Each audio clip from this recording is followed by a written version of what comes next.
This Leslie over here belonged to Tony Banks from Genesis. And I bought a bunch of his keyboards and their studio equipment when they closed down their studio. This is the Lamb rig, and I just did a tribute to the Lamb, so I used it. The RMI and the Mellotron. I'm here with Dave Kerzner. Hello, Dave. How are you doing? Long time no see. Doing well, thanks, David. So we're here at IK Multimedia in the US. IK Multimedia started off actually as a software company, and my part in it was I have a company called Sonic Reality, and so we kind of collaborated together. I do sounds, so I did sounds for Sampletank, which was and is, but the very first version was Sampletank 1. Now we're at Sampletank 4, virtual instrument for playing back samples for keyboards, and but since then, and T-Rex, which was in 1999. One of the very first actually modeling, mixing and mastering software packages before there was even plugins, before VST plugins and everything else. Now there's T-Rex 6, which is amazing. It comes with models of all the popular different EQs, compressors, limiters, and tools for mixing and mastering, and a lot of unique modules in there as well. All software plugins for Pro Tools, Cubase, Logic, Ableton, you name it. I'm sure you know by now that if you watch any of my videos that I'm a massive fan of the T-Rex Black 76 compressor. I love it too. Model. That's probably my favourite compressor of the lot. Me too. In T-Rex 6, in the new one, your Delay Lab plugin. Oh, okay. Yeah, there's so many favorites. My favorite, which I helped make, was the Sunset Sound Studio Reverb. That's unique to T-Rex. That's in there. There's the Fame Studio Reverb as well. There's the Farmstone Room, was something I helped happen as well, which was a Genesis Studio Stone Room where Phil Collins recorded his drum set. So it's an exclusive thing. So IK is really great in that area. They're also really strong in the guitar area, as you know.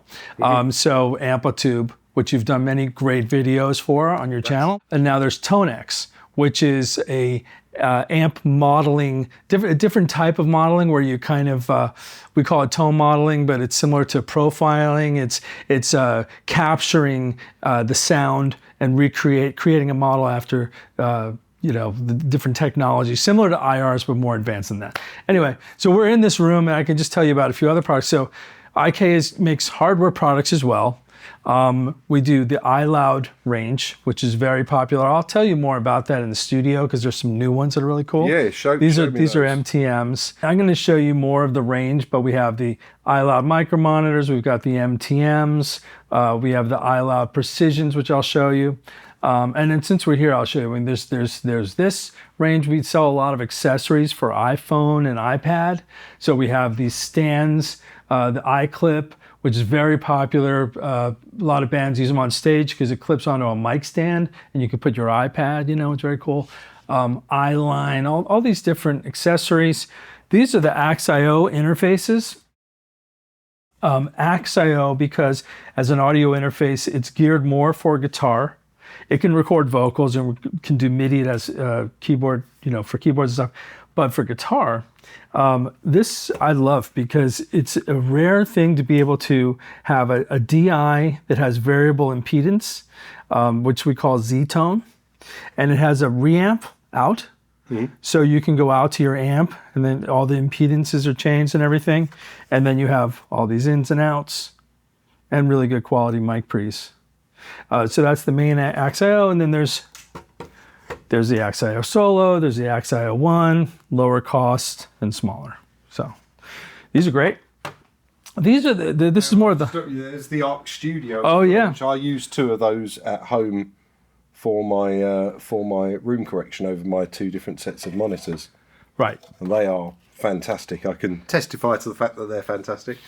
Yeah, thank you. Do you still do the we call it Z-tone, you call it Z-tone. Do you still do the Z-tone DI box? The Z-tone DI is built into the audio interfaces. We did take it out and make its own DI.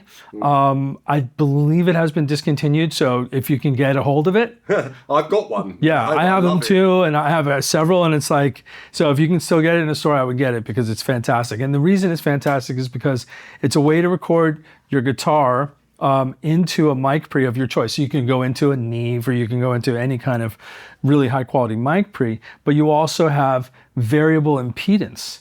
So you can actually, with a knob, so you can either get different tones or you can match impedance, because every guitar, everything has different impedance. So this is a nice tool, especially to have separately of the interface. It was my friend Ross Hogarth, who's worked with the Doobie Brothers and Van Halen, who said to me, I love the AXIO. He was working on a record with Billy Gibbons and a bunch of people. And he said, but wouldn't it be great to just have that as a DI on its own so I can run it into my mic pre's? And so that was a game changer in my studio, because before that I was using all different DI boxes and interfaces to go in. And then when I plugged that in, and also having, I've got 67 guitars, as you know. Mm-hmm. And they all come out at different levels. So being able to just have something simple where you've got like a quiet setting and a loud setting on the DI. What a unit. To be honest, it's an amazing product, and I don't think everyone got it. And it's like a secret tip. That's a good one. I'm going to buy a second one now. I would. I mean, they're great. I have several myself. So and there's two different versions. There's the buffer booster pedal version, and then there's the rack version. Okay, so these are the white. Some of these are prototypes and stuff, but just to give you a quick idea, the Precision, iLoud Precisions are more high-end speakers. So we started off with the iLoud micro monitor. Well, actually, we started out with the iLoud, which was, I don't know if we have it in here, but I love it. It's like a stereo Bluetooth unit on its own. Right. Then we came out with the very, very popular iLoud Micro Monitor, which is also Bluetooth. Now we have the Micro Monitor Pro, which I'll show you. And then we came out with the MTMs. There's a white version of those. And the Precisions, the Precision 5, 6, and the Precision MTM. So these are high-end. The best way to look at these near-field monitors for the modern times. Yeah. You have ARC room correction now in all of the range. So the latest versions have room correction. The Micro Monitor Pro does. The MTM Mark IIs and the Precisions. And so that corrects for your room. It tunes and calibrates for your room, so you're hearing more realistic sound that will translate better for your mixes into other places. Sometimes there's things about your room that make you think something sounds a certain way, and then you don't realize because there's a boost at a certain frequency in your room, or a resonance or a bass issue. And so this corrects that, which is great. That's what's great about Arc Studio, like you said, and the monitors. What's great about Arc Studio is that you can use that same technology that's built into the iLoud range on any monitor. So if you have NS10s or you have something else, use Arc Studio.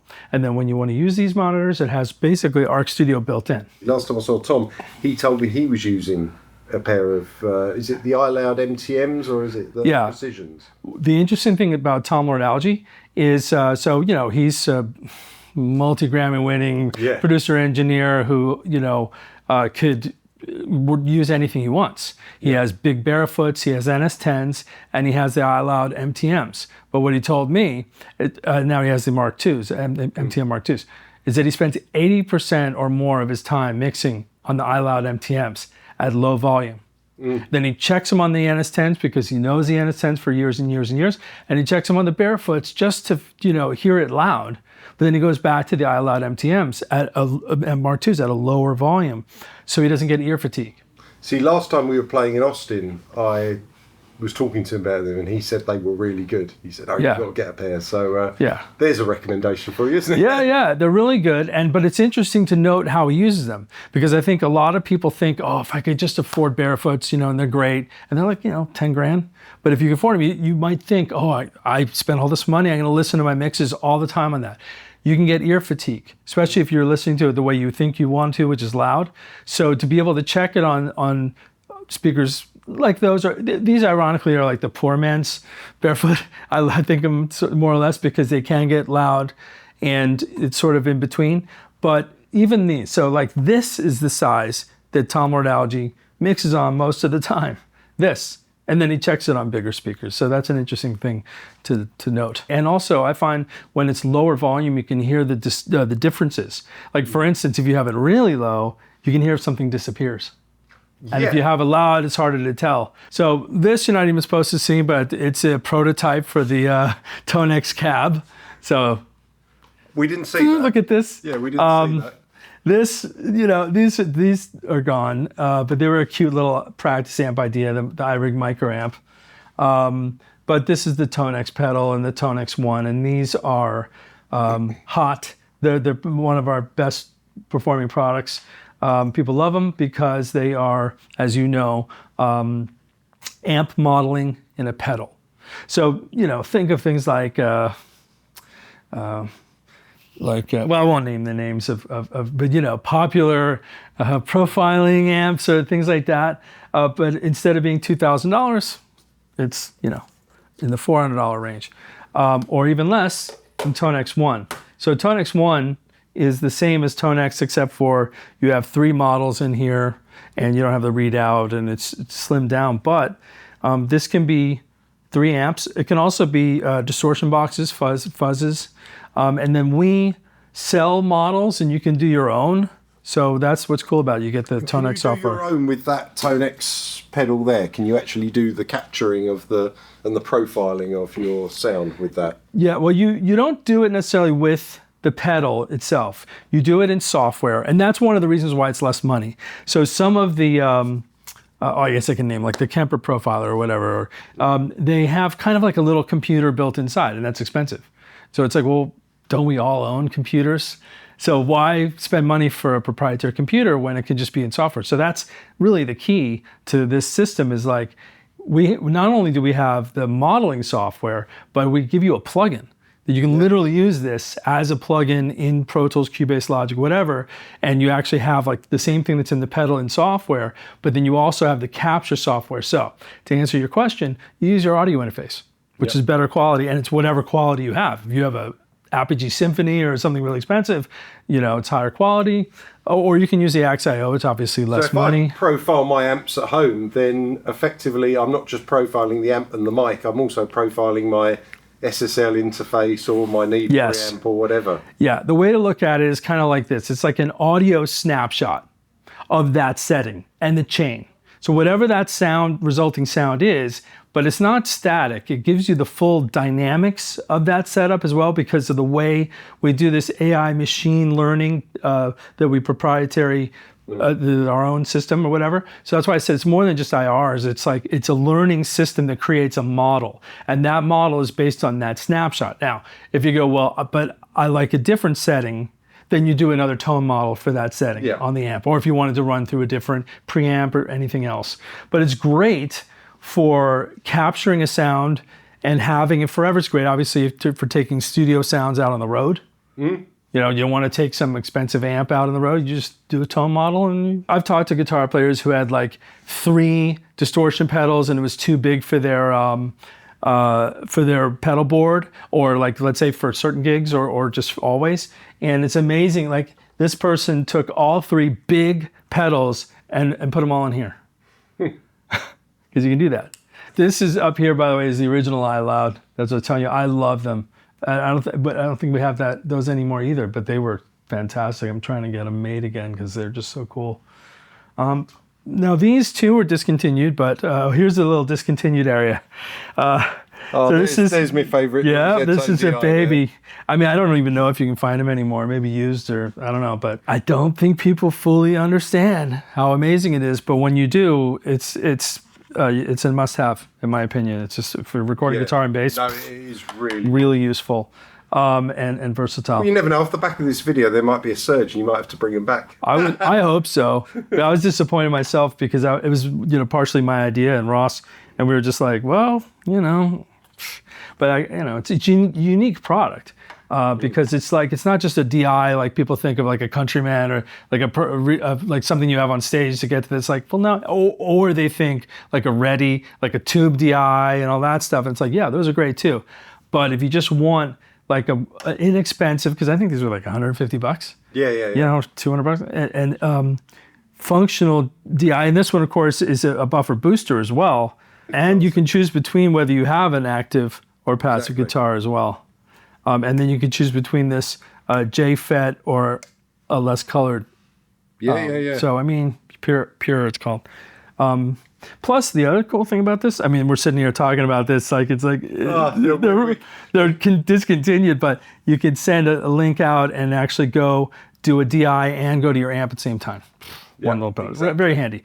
But anyway, speaking of other things that are no longer around, well, we might have a few left of these and these. But anyway, this is the X Gear range. These were really cool. They're a little big. So you have to be economical. But so each one, though, is a modeling, similar from Amplitube. It's, branded Amplitube. It's not exactly the same as Amplitube, but actually we have the plug-in version of the pedals in Amplitube. So you can really see what they're like anyway that way. But you can't get them. They're hard to get. People love the space, the reverb. You can't find those anymore. Those are really good. And they're all great. My least favorite was the drive. It's good. But since the TONEX is out, it kind of like makes this like, whatever. I want to have total control and have all the models. I mean, we have Mesa Boogie, we have Alex Lifeson collection where we sampled, recreated his, tone modeled his amps. Joe Satriani, I mean, Now these are iRig keys and the Uno synth synthesizer range. Again, different. In here, this is sort of like not even really a showroom. It's just a room that we have here that, was at one point, I guess, a showroom. But there's some, like, the history of iRig keys here. Because we were so popular in the iPhone market and we were one of the only music instrument companies in the Apple Store for a while. And so a lot of things were like iRig, I this and that. So they're very popular. And the Uno synth range, again, this is the Uno Synth Pro X, okay, right, which was the last iteration of this. And I think it might be going away. And to me, this is super sad because it's another secret. And I would highly recommend getting it before you can't get it anymore. And I'll tell you why, okay? As it's a real analog synth in here. Right. And it's a powerful, super powerful analog synth. This is like a Eurorack modular in this. It has a modulation matrix. I'm gonna get all nerdy on this. It has two analog filters. One is like a ladder filter like the Moog, but the other one is an actual Prophet 5 Rev 2 filter, the SSI, which is a recreation of the SSM. And then you can use them together at the same time. You can use them in parallel or serial. I mean, I have the Sequential Pro 3, which I love, which is similar to this, and it has 3 different filters, but you can't even use them at the same time. Like, it's something you can't take for granted what that means. Running one filter into the next filter. Yep. It has an audio in, and it has an X gear, all those X gears built in. Not fully, but like you have delay, you have reverb and all that. So you can use it for effects. You can also go through the filters. Each of the oscillators, so you know how there's a pulse width on a square wave? So this has not only pulse width, but you can go all the way to saw and then all the way to triangle. And you can modulate that. So the oscillators are basically morphing waveforms, and you have 3 of them.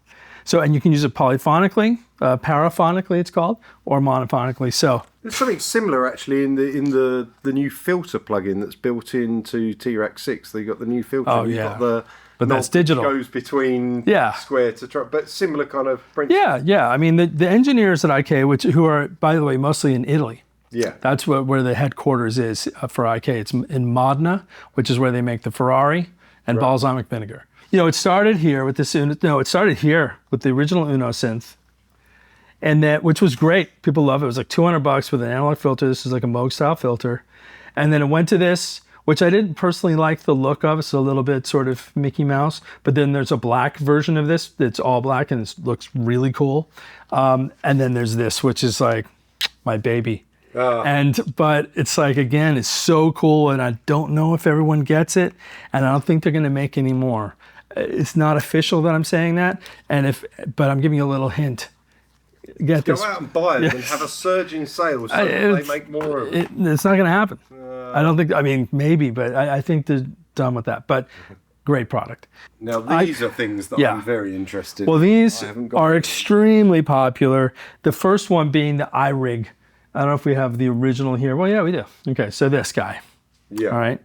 And this was a way to plug your guitar into your iPhone back when they had, you know, those inputs, the headphone input. Yeah, headphone. You know, and then you had a little headphone output. These was, I think, over 1 million of these sold, something like that. I mean, why wouldn't it, you know, plug your guitar? And of course, we have the Amplitube software on the iPhone. Yeah. So you could just jam out, and it's like the old Rockman. And then since then, there's all sorts of different versions. There's the Duo, the Quattro IO, which has 4 channels. You know, there's a that's just a preamp. There's, you know, all sorts of different versions. iRig Stream, which is for people streaming, you know, and just different iRig HDX, which goes into the digital port. Oh yes, I've actually got one of them. So it went from this to this. Still very small though, and a great way to just record guitar, jam, and stuff like that. So again, immensely popular. iRig mic. These things too, like the blue turn for turning your page. It's a Bluetooth page turner. A blue board, so it's like you can change presets with Bluetooth. A lot of really handy gadgets. And I love gadgets ever since, you know, James Bond, you know, Q. This is like the Q room. Some of the stuff's even like either discontinued or not, prototypes are not out yet. But anyway, so let's take a look. I'm a keyboard player and music artist myself. And so I collect vintage keyboards. So I have like, you know, I'll show you something cool. This is an old Lowry, but it's one that the Who used.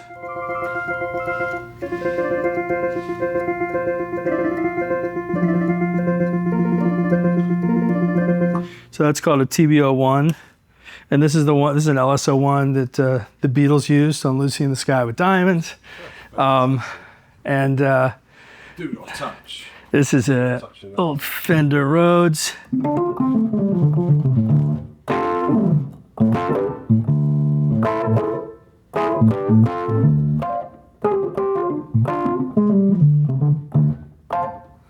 So, beautiful instrument. What a sound. Yeah, it's a bit of live room. We do this and that and there, but I've taken over and, you know, for the time being anyway, with my crazy keyboard collection. Look at that Hammond.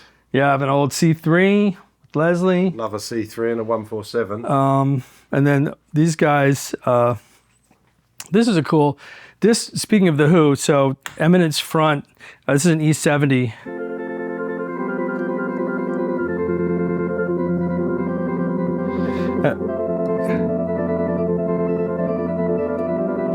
And you can, so this actually has a CS80 in it. That's the same kind of synth technology, PASS it was called. And then this one is cool. This is like a GX1, just in this section, has side-to-side vibrato. So the whole key, it's not plugged in, but the whole keyboard moves for vibrato. Oh, and wow. that's what's on top of the very expensive GX1 that Keith Emerson used. And this is the poor man's little taste of that. And then, you know, I just have various, you know, items. That was Patrick Moraz's prototype Orchestron panel. This is an old Hammond spinning organ with various Leslies. This Leslie over here belonged to Tony Banks from Genesis. And I bought a bunch of his keyboards and their studio equipment when they closed down their studio. So I'll show you some of their other. You're doing that. In fact, the only thing you didn't buy was the SSL. Is that correct? Or? Yeah, actually, Tom Lord-Alge, our buddy, was going to buy that, and he told me it was just that little bit too much. Yeah, it was a little too expensive, and then the person who bought it is trying to sell it for like $250,000, and Genesis, you know, was like, that's exactly what we didn't want to happen, because they didn't do an auction. They just sold it to friends. Yeah. And I've worked with them and helped them out with. In fact, they use IK Multimedia software. You set up Tony Banks' keyboard rig for. No, I didn't set up his rig, but I thought you worked on his keyboard. Well, no, just I helped. So my friend Jeff Collingham is their tech. He's been their tech since 1980. And so through Jeff and also their producer Nick Davis is a friend of mine. So we. I helped them, but first of all, I helped them get into software plugins. Right. So like in the early 2000s, we had IK and we had the plugins and everything, and I was friends with Nick Davis, so I told them, I said, are they using, I told him, I said, they're using plugins? And no, not yet. Like, well, if they are, let me know. I'll set them up with some and get them going, right? So I was there the moment, like Nick said, okay, they're ready. They use Cubase, they want to use plugins, okay.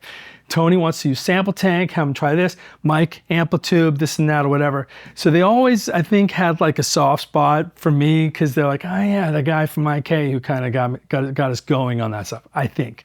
Either way, you got to buy their keyboards. Yeah, it led to me having a band with Phil Collins' son because they invited me for rehearsals, for Genesis rehearsals in 2006. And then, you know, they used IK Multimedia software, among other things, in a main stage rig for their last tour in 2020. And then right around that time, they were shutting down the studio. And it just so happens that I've done a bunch of sessions at that studio before. And when I was there, I put a little seed. I just said, if you're ever selling stuff, you got to call me. And that's all. And they did. And so I was like, all right, I'll take this, and this. So this is what I took, or bought, you know. This is the Lamb rig. And I just did a tribute to the Lamb, so I used it. The RMI and the Mellotron. Oh, wow. This is Tony Banks' Prophet 10, which I might be selling because I have a small Prophet 10 and this is huge, but bring it to a museum. I don't know what I'm gonna do with it, but anyway. But this I'm not selling because there is no other recreation of it.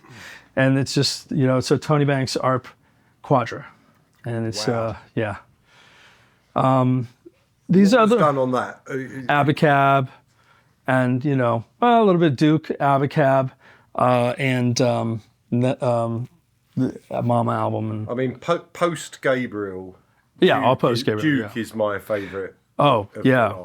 Well, Duke is this. Well, it's like a Prophet 5. It would be more like this, although this is a Prophet 5 Rev 2. That's not their CR78, but they did use that as well. So. Yeah, and then this one behind you right there was Tony's. And I probably am going to sell that one just because it's more of a novelty. It's an Emulator 1.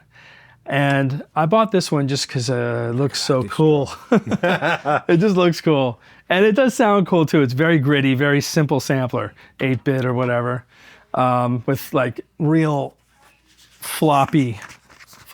And the rest of these are just various keyboards. You know, I mean, that's a clavinet. This is the Hohner Pianet N, which was used on I'm the Walrus. And Tony Banks also used those. With Genesis, and then Wurlitzers and harpsichords and, you know, you name it. You got some string ensembles. Cases over there. Let's yeah. Get a shot. Yeah, I have all the cases for the keyboards as well.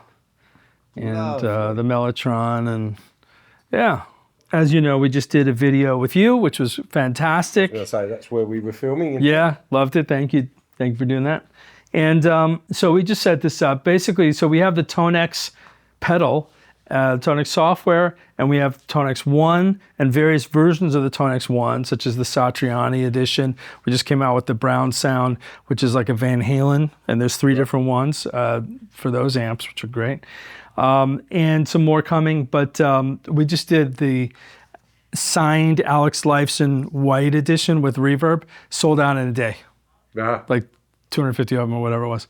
Wow. But the TONEX cab is essentially an FRFR.